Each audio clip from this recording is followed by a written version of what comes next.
జిల్లా కలెక్టర్ మరియు సిసిఎల్ఏ ఆదేశాల మేరకు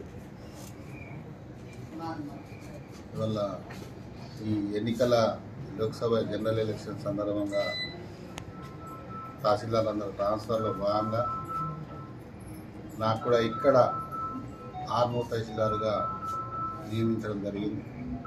ఎన్నికల విధుల కోసం నేను నర్సాపూర్లో తహసీల్దార్ల విధులు నిర్వహించి లీవ్లో ఉండింటిని. నాకు ఇక్కడ పోస్టింగ్ ఇచ్చిండు. పోస్టింగ్లో వచ్చే భాగంగా వీళ్ళ విధుల్లో హాజరైన